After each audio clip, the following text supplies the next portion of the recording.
Et je reçois donc dans cette partie Arnaud Aron Upinski. Bonsoir. Bonsoir, Je suis merci. très heureux de vous recevoir, Arnaud Aron Upinski, car je crois que vous avez écrit ici un bouquin absolument extraordinaire. Le livre s'appelle Macron, le président ventriloque, sous-titré La figure du roi et la magie politique, puis sous-titré encore Manifeste pour les présidentielles 2022. C'est aux éditions Lion d'Or. Et c'est un livre où tous ces sous-titres sont compatibles, car le format est tout à fait particulier. Vous nous en direz peut-être un petit mot tout à l'heure. Bien, tout à fait particulier. C'est un bouquin. Écoutez, si on, la foule, mais pas si nombreuse que ça, d'ailleurs, vous donnez les chiffres, des électeurs de M. Macron, qui pour beaucoup sont déçus quand on voit les sondages aujourd'hui. On s'aperçoit que la magie est peut-être en train de s'estomper légèrement, mais en tout cas, tous ces électeurs ne connaissent pas leur président, ça c'est évident, et ils vont le découvrir à travers une étude extrêmement pertinente, à la fois du vocabulaire, de la sémantique, du vocabulaire utilisé par cet homme et par ses alliés, et puis par cette espèce de mouvement fabuleux dont il a bénéficié naturellement, consciemment ou pas. Vous pensez plutôt, pour ce que j'ai lu dans le livre, que c'est tout à fait conscient. Moi, j'ai pensé à un moment donné qu'il était un peu manipulé par d'autres, enfin, etc. Mais c'est peut-être une mauvaise expérience professionnelle qui m'enseigne ce genre de choses.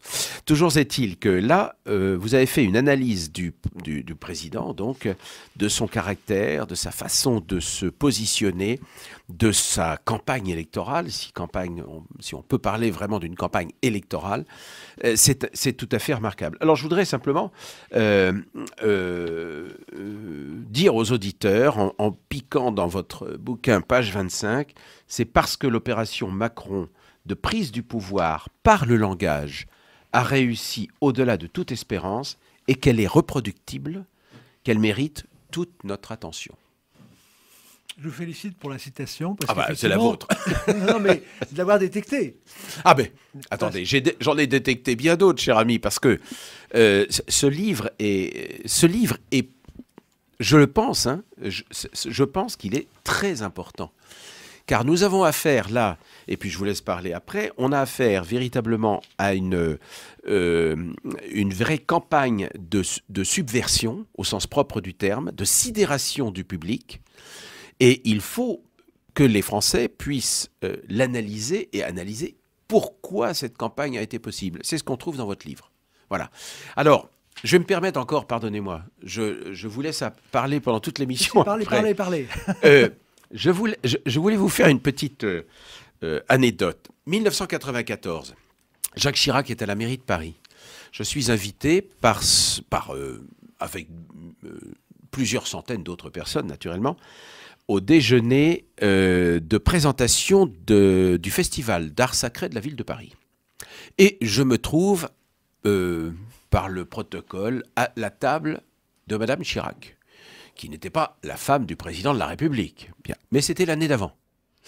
Et donc, à la fin du repas, donc conversation badine, du dîner en ville, enfin, etc. Et à la fin du repas, puisque à table, autour des 12 membres, des 12 convives qui étaient à côté d'elle, il y avait des responsables d'associations parisiennes, enfin, etc. Et elle pose, plutôt jeune, et elle pose la question à tout le monde en disant, écoutez, si vous aviez l'occasion de parler au président de la République, en tant que jeune, responsable d'association, etc., qu'auriez-vous à lui dire ou à lui demander ?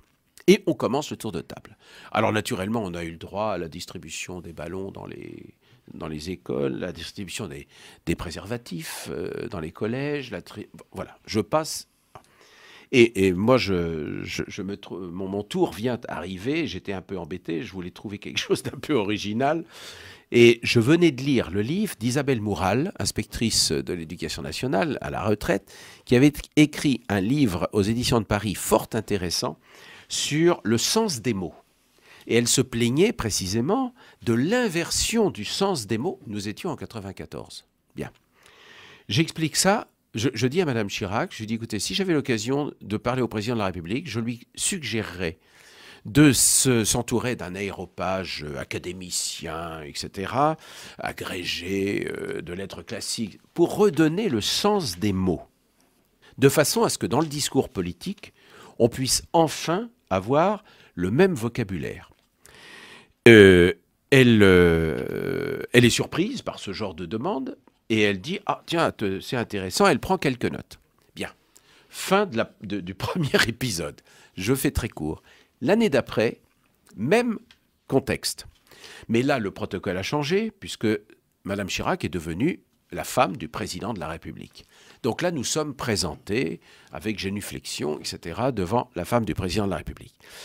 Et je passe devant, donc je me présente, très bien, bon, et puis on passe aussitôt, parce qu'il y avait beaucoup d'invités. Et elle me rattrape, elle me dit « Ah, mais je vous reconnais, vous. Vous vous souvenez l'année dernière ?» Elle me dit « Je lui en ai parlé, mais il n'a rien compris. » C'est Madame Chirac qui dit ça de Jacques Chirac. Voilà.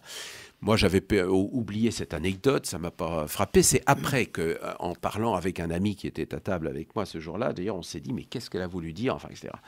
Et c'est très amusant parce que je retrouve dans votre analyse, mais 1000 fois mieux formulée et analysée, eh bien, je retrouve exactement ce souci, où vous analysez tout le vocabulaire, la moindre phrase, le contexte des phrases, on va parler de Jeanne d'Arc naturellement, et d'Orléans, et l'analyse est absolument, puis-je employer l'adjectif de foudroyante.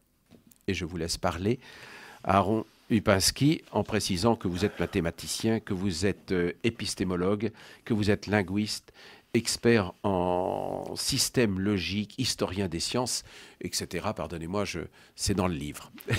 Et je vous laisse parler. Écoutez, je vous remercie. Ce livre, on peut dire que ce livre, pour moi, est le fer de lance et la mise en musique de tous les travaux que j'ai faits depuis mon poste de professeur de mathématiques.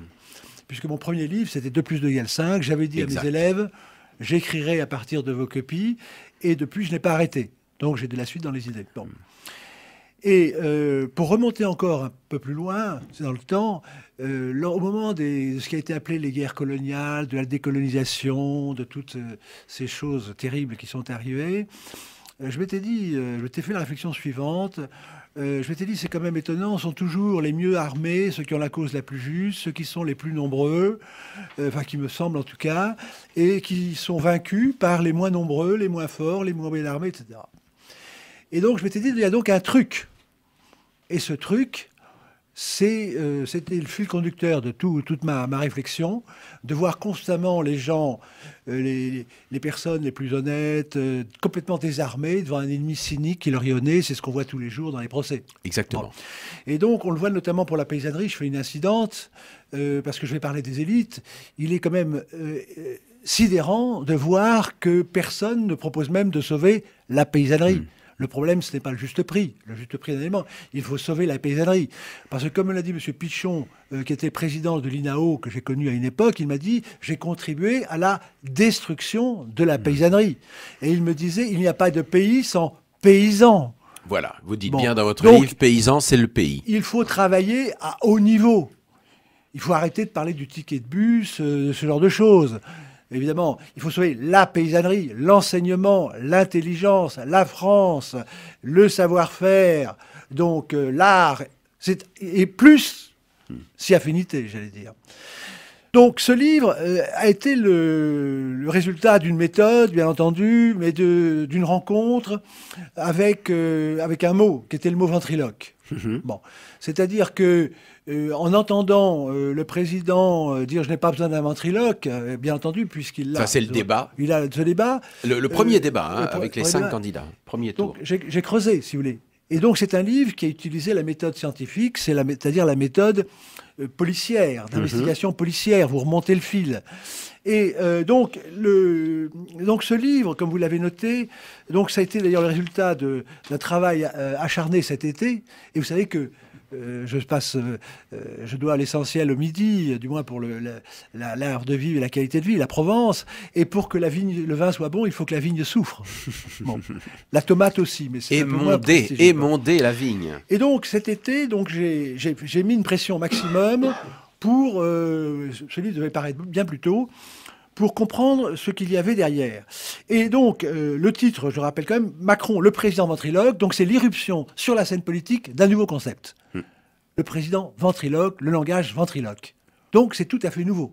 Et je dirais, pour reprendre ce que vous avez dit, c'est le livre incontournable pour les présidentielles 2022. 2022, de bien même, sûr. lorsque vous avez le 75 qui est arrivé sur le champ de bataille, évidemment, tous les états-majors ont dû s'intéresser au 75, à son mode de fonctionnement. Vous parlez du canon, je le dis pour les... Donc, avis aux candidats. C'est-à-dire qu'il n'est pas possible de vaincre, je parle du bon camp, puisque le mauvais camp le connaît déjà, il a cette arme. Donc c'est une arme secrète qui est indispensable pour que le bon camp gagne. Oui. Et le bon camp se définira d'ailleurs par l'utilisation de cette arme. Exactement. Puisque la figure du roi. Et donc, ce que je dis, c'est que Macron est à la fois le problème et la solution. Donc c'est une chance pour la France. Le Macron est une chance pour la France. Pourquoi? Parce que c'est l'occasion absolument nécessaire qui est donnée aux Français de comprendre enfin, de comprendre qu'ils jouent à côté du terrain. Et quand je vois les candidats éventuels pour 2022, je vois qu'ils jouent complètement en dehors du terrain. Pour ne pas oublier de dire cette chose-là, je vais demander aux auditeurs de penser une chose. Où étions-nous il y a un an? Où sommes-nous aujourd'hui? La France était dans une situation désespérée. Enfin, désespérée. C'est ce que tout le monde disait. Le système était à l'agonie. Tout allait mal. Bon. Même l'ancien Premier ministre a claqué la porte en disant « je suis anti-système ». Donc le système était anti-système, quasiment. C'est ça, voilà. Donc voilà la situation.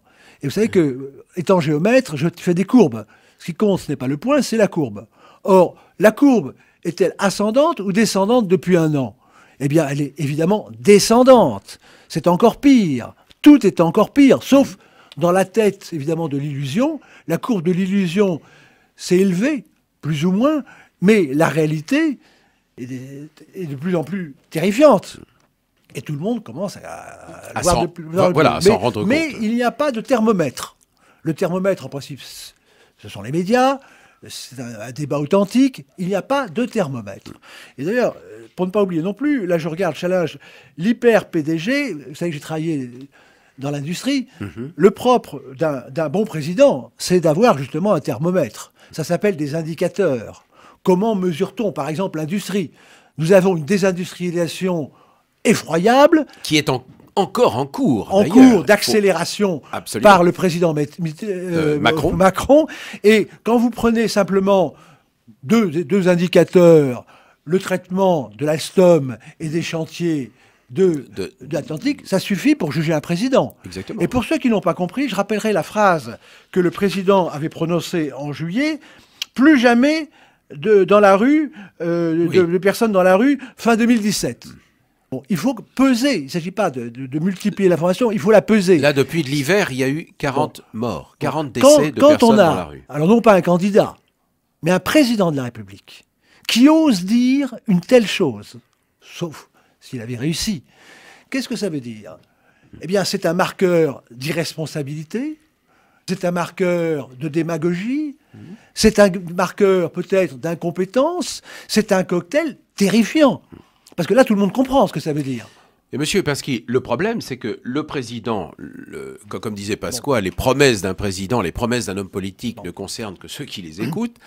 Le problème, c'est qu'il arrive à sidérer, et c'est l'analyse que vous faites dans votre livre, l'excellente, l'indispensable analyse, il arrive à sidérer le public de façon à ce que le Français, les lecteurs, ne se souviennent plus du tout de cette parole. Voilà. C'est-à-dire qu'aujourd'hui, on joue évidemment sur les peurs. Alors là, aujourd'hui, c'est la météo. Bon, il va neiger, il fait froid. Et pendant ce temps-là, la Chambre des députés continue à légiférer. Pendant ce temps-là, les lois continuent à pleuvoir. Les taxes continuent à pleuvoir, dont on ne parle jamais. Ce qui est capital, et c'est le sens de ce livre, c'est d'en finir avec ce système de mystification.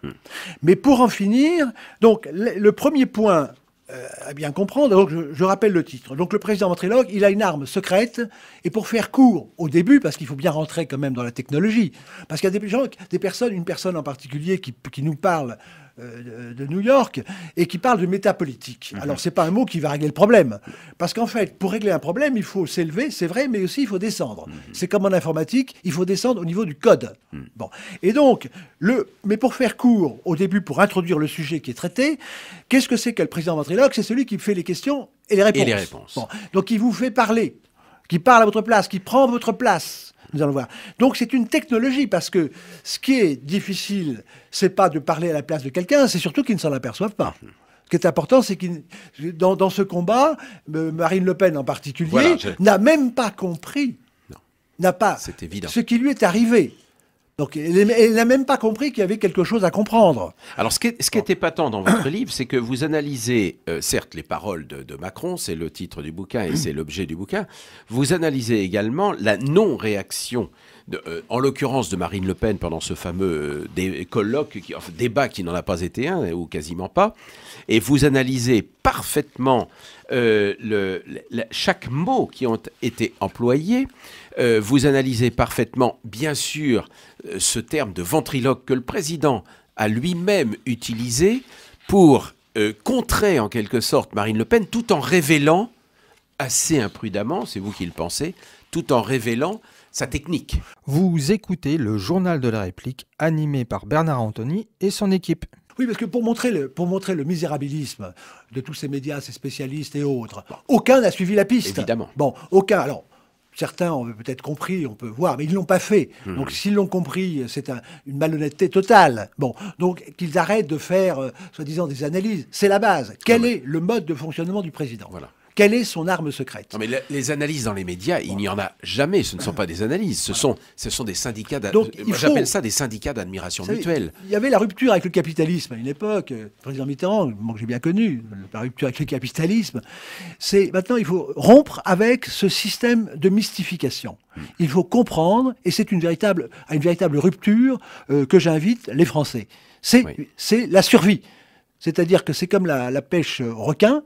Il y a un système, si vous voulez, le système, vous mettez une grande boîte étanche, vous mettez un hameçon avec de la viande, et puis le requin se noie. C'est actuellement le système. Alors, il y a la figure du roi et la magie politique. C'est-à-dire que dans son livre, que nous promettait Macron, une révolution démocratique. Et la phrase clé, c'est « Il y a dans le processus démocratique », une phrase de Macron, un absent, la figure du roi. Je ne pense pas que les Français aient voulu la mort du roi. Donc, il faut peser les mots. Parce que dans ce que vous avez dit, évidemment, il y a les mots, mais entre les mots, il y a la syntaxe. Bon. Et donc, dans le drame, je dis bien le véritable drame du débat démocratique, que j'appelle démocratique ventriloque, parce qu'il n'y a rien de démocratique, c'est de faire croire que les opinions peuvent se juxtaposer et donner une vérité. Donc, la meilleure manière de tuer le débat, c'est ce qu'ils appellent la liberté d'expression. C'est le « en même temps ». C'est-à-dire que ce qui compte, ce n'est pas la liberté d'expression, c'est la liberté de vérité.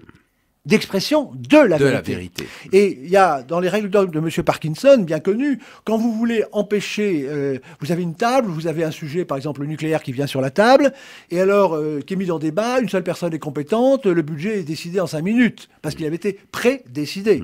Bon, mais vous avez le salaire de la femme de ménage qui est mis en débat, ça dure des heures. Donc ça donne une illustration.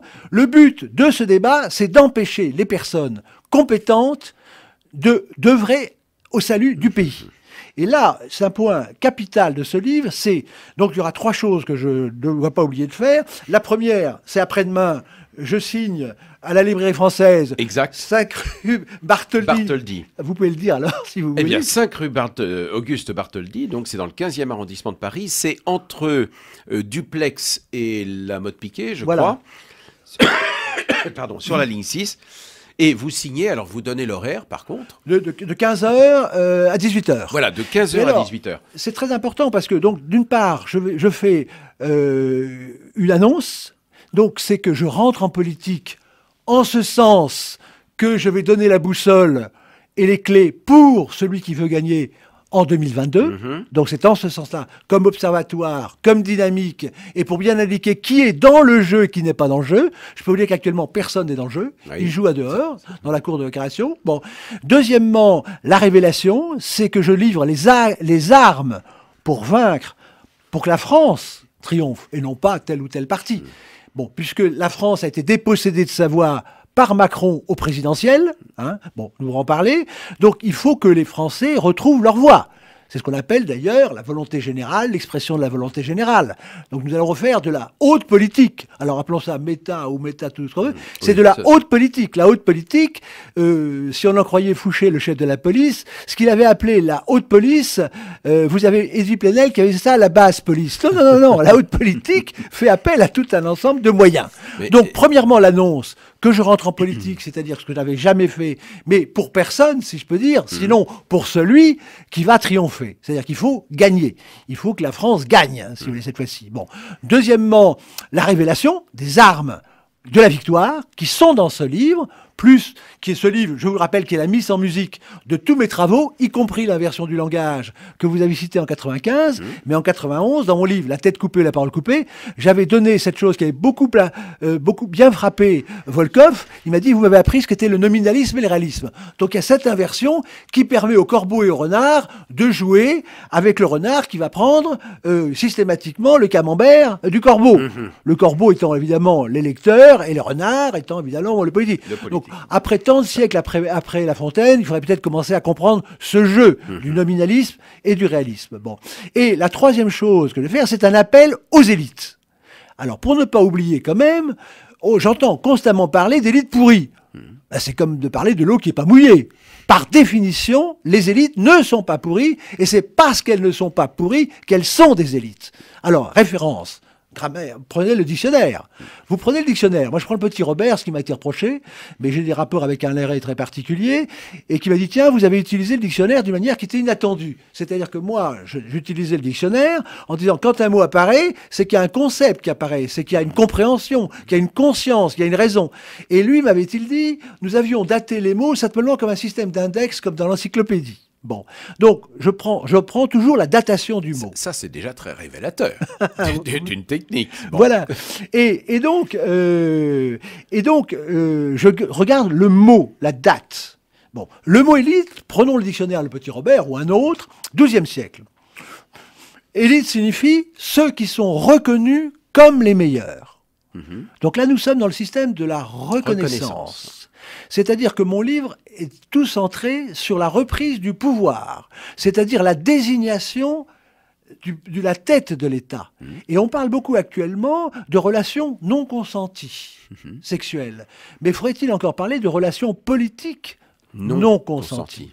Or, Aristote a un très beau texte, un très beau sujet pour qu'est-ce que un plein consentement. Un plein consentement doit être éclairé. Et donc, il est possible de dire qu'il y a eu usurpation de consentement. Parce qu'une étude très simple montre comment celui qui se rapprochait le plus de l'opinion, sans rentrer plus loin dans les détails, et c'était évidemment François Fillon. Oui. Bon, qu'on l'aime ou qu'on l'aime pas, c'est encore autre chose. Donc il y a eu vraiment un tour de magie, un tour de passe-passe, qui est totalement contraire à la doctrine démocratique, même élémentaire. Évidemment. Donc, ceci dit, quand il y a usurpation de pouvoir, il n'y a plus de devoir d'obéissance.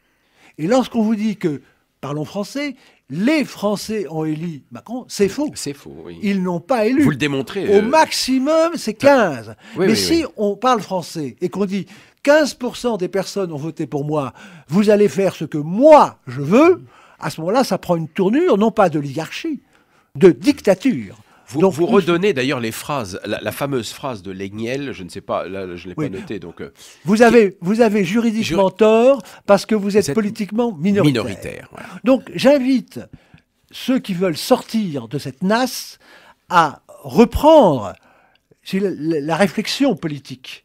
Il ne s'agit pas, comme l'a dit quelqu'un, de diffuser des idées. Il faut revenir au modèle français.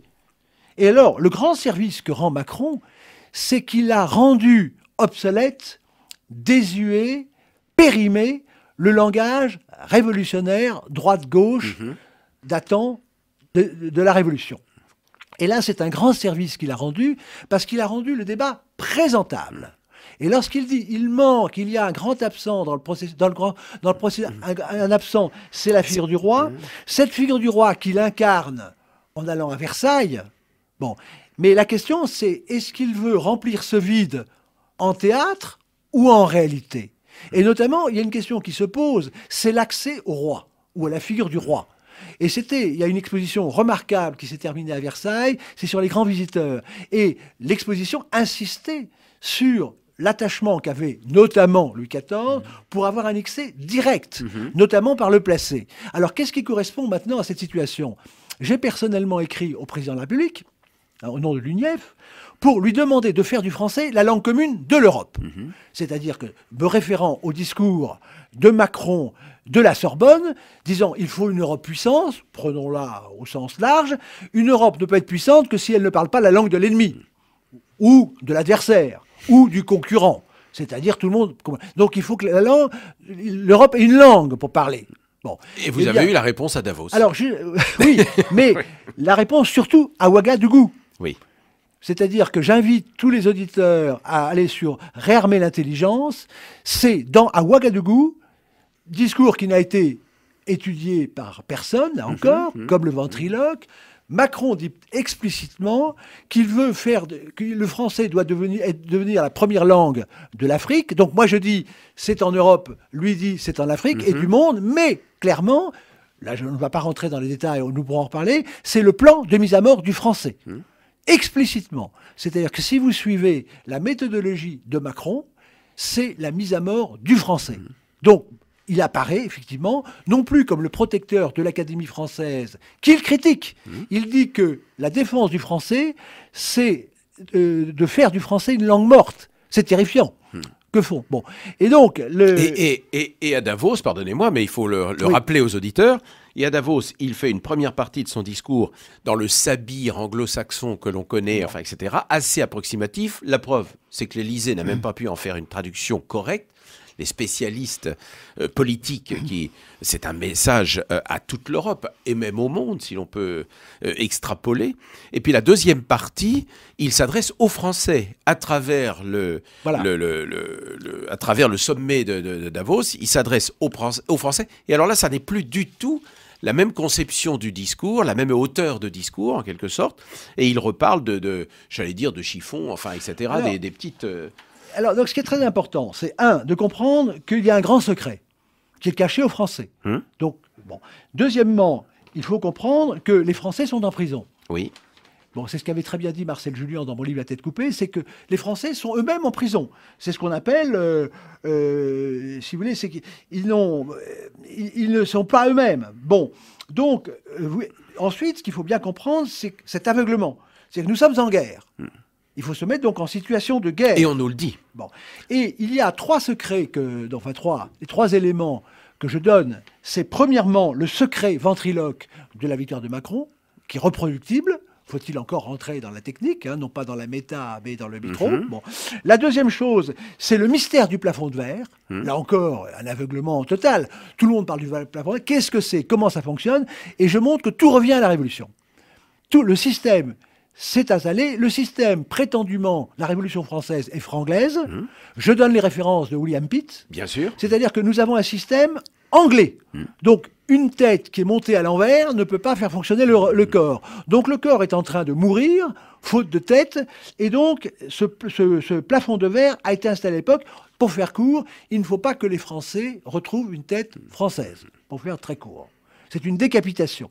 Non pas que du roi, mais c'est la figure du peuple qui a été décapitée. Oui, bien sûr. Bon, c'est ça le plus important. C'est pas une question de roi, c'est la figure du peuple. Et enfin, on arrive à l'énigme du mal français, qu'avait cherché Perfit, qui avait utilisé des nègres d'ailleurs, j'en connais un. Bon, donc il n'avait pas écrit tellement. Mais tout le monde, depuis Voltaire, le déclin français est inscrit. Pourquoi? Parce que depuis Voltaire, nous assistons à la substitution du modèle anglais au modèle français. Donc mon appel est un appel aux élites pour revenir au modèle français. Comment? Alors, encore faut-il, pardonnez-moi, mais encore faut-il que les élites françaises aient conscience de la véracité et de la belle opportunité de ce modèle. Les élites, ceux qui ont vocation à être des élites à m'appeler. Qu'est-ce que c'est que les élites? J'ai pas dit la suite. Au XIIe siècle, c'est ceux qui sont reconnus comme les meilleurs, pas besoin d'élection. Quel est le meilleur boucher, le meilleur charcutier, etc. Et dans les années 30, Petit Robert, c'est ceux qui sont au premier rang, c'est-à-dire les apparatchiks, c'est-à-dire les tu-élites, les anti-élites. C'est-à-dire que ceux qui disent que les élites sont pourries, vous doivent dire les apparatchiks sont pourris. Donc il faut que les élites reprennent la place actuellement. Absolument. Et elles s'ignorent souvent elles-mêmes, qu'elles me contactent. Il y a les élites dans la paysannerie, dans tous les domaines, et ce sont elles qui sont les représentantes de la France. Et c'est bien la raison pour laquelle la Révolution a commencé par détruire les privilèges, car les lois privées permettaient précisément aux élites de sortir, de se dégager. On supprimait, que la Révolution a supprimé les corporations, car à l'intérieur des métiers, c'était, nonobstant les défauts de ce système, mais enfin, c'était la façon dont les élites professionnelles pouvaient se dégager, etc. Tout ceci a été laminé dans un souci égalitariste. Alors, il faut jacobin. bien comprendre. Et que on est là ceux dans qui ont... C'est simple. Bon, j'ai une vie industrielle. Quand vous avez une entreprise qui ne va pas, quelle est la clé? Se recentrer sur le cœur de métier. Or, ce sont ceux qui ont fait une entreprise, qui ont fait la prospérité d'une entreprise, avec leur méthode, leur savoir-faire, leur valeur, qui sont les mieux placés pour la faire revenir, ressusciter. Voilà. Donc, je n'invite même pas les Français à une renaissance, mais à une résurrection. C'est-à-dire qu'il faut repenser, revoir dans un esprit de modernité. Qu'est-ce qu'il y a de plus moderne que Louis XIV?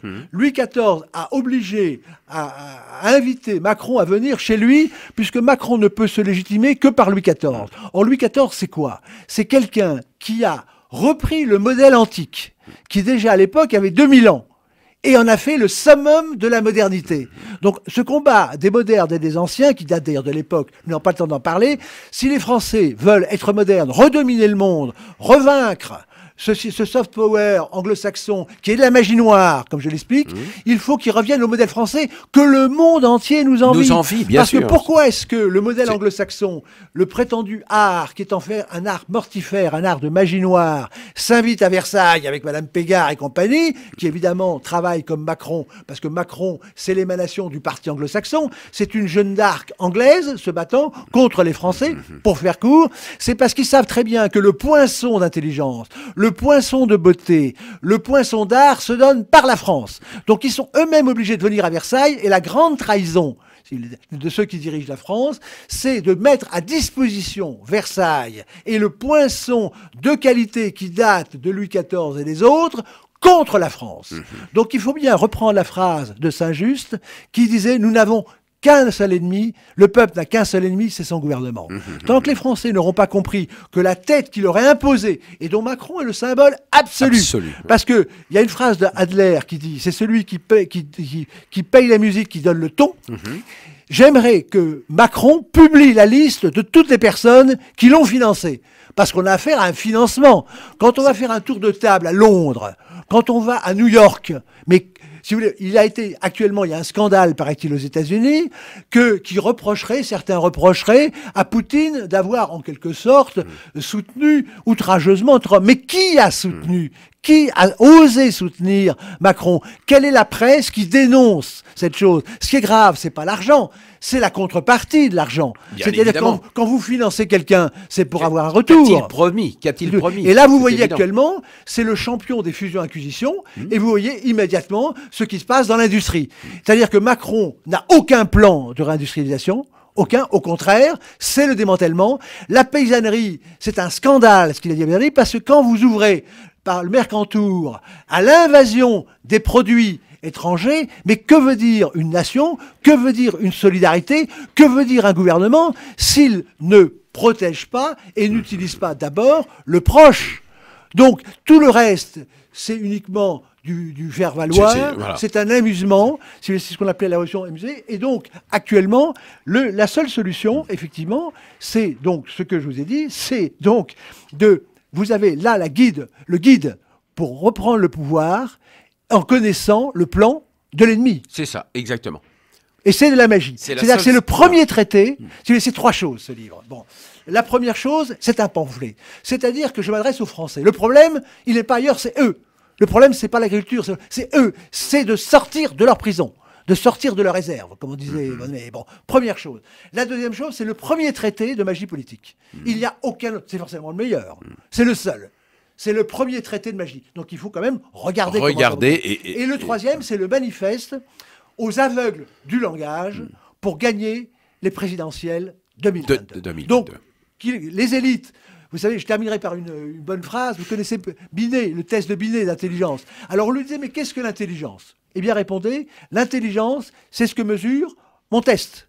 Et je dirais, les élites, qu'est-ce que c'est que les élites? Les élites sont celles qui me contacteront, qui vont comprendre ce qui est... que je reconnaîtrai comme élite, c'est-à-dire qui auront conscience d'être elles-mêmes des élites et d'être éliminées par, justement, ces apparatchiks. Et je ne prendrai que l'exemple de l'art. Donc, des artistes que je défends à Versailles, certains me disent, mais quand nous voyons l'art à 95% qui est encouragé, si vous voulez, qui est cet art new-yorkais, c'est un art homicide de l'art français, du véritable art, il dit, nous jetons nos pinceaux. C'est que le drame, c'est que ce système qui valorise ce qu'il y a de pire, tue ce qu'il y a de meilleur. Ce qu'il y a de meilleur, voilà. Absolument. Bien, écoutez, voilà. Donc rendez-vous après-demain à la librairie française. Rendez-vous donc samedi après-midi à la librairie française 5 rue Auguste Bartholdi dans le 15e arrondissement de Paris. Et de 15h, vous avez dit à 18h, vous rencontrerez Arnaud Aron-Upinski et son bouquin « Macron, le président ventriloque, la figure du roi et la magie politique, manifeste pour les présidentielles 2022 » aux éditions du Lion d'Or. Et ceux qui en veulent en savoir plus, qu'ils aillent sur mon blog « Réarmer l'intelligence ». Réarmons l'intelligence, cher ami. Réarmer l'intelligence. Merci. Et je vous remercie de m'avoir invité infiniment. Merci.